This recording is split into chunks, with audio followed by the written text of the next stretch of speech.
you're asking me kung satisfied ako. And I'm sure, yung tanong na yan, applicable yan sa marami sa atin, including yung Iglesia ni Cristo. Ang sagot ko dyan is, ang hirap sagutin kasi hindi transparent yung ombudsman. Right? Nagpe-press con lang siya, nag-a-announce lang siya. Hindi natin, we don't have any idea kung ano nangyayari sa investigasyon niya, di ba? Bigla na lang magkakaroon ng press conference, sasabihin na, malapit na, lumalakas yung kaso. But kulang-kulang sa detalye. Right? So, kaya ang nangyayari, nagkakaroon ng impression na mga may naluluto, may selective justice, merong ambagal kumilo. So, nagkakaroon ng mga ganong klaseng spekulasyon.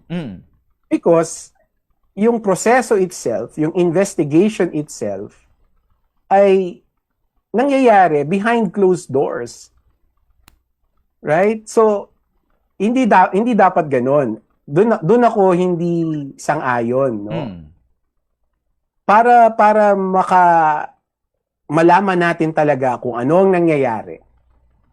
Para hindi na magkaroon ng mga spekulasyon na selective justice, cover-up, whatever, mas mainam na buksan ng ombudsman yung investigasyon sa publiko.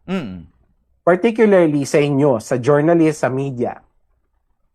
Magbigay ng access sa mga dokumento, sa mga testimonya, para habang nangyayari yung investigasyon, ay nakikita ng taong bayan kung ano yung nangyayari. Para hindi na lang umiiral o nananaig yung mga chismis, yung mga innuendo na nangyayari ngayon. So, I cannot answer kung satisfied ako o hindi because I do not know. Basically, I have no idea what's happening. Ang nagre-rely lang ako dun sa mga announcements ng ombudsman na, ito na, next week na, malapit na, nagbe-build up na yung kaso, maraming ebidensya, maraming dokumento. But, ano yun? Ano yung mga yun? What are they, di ba?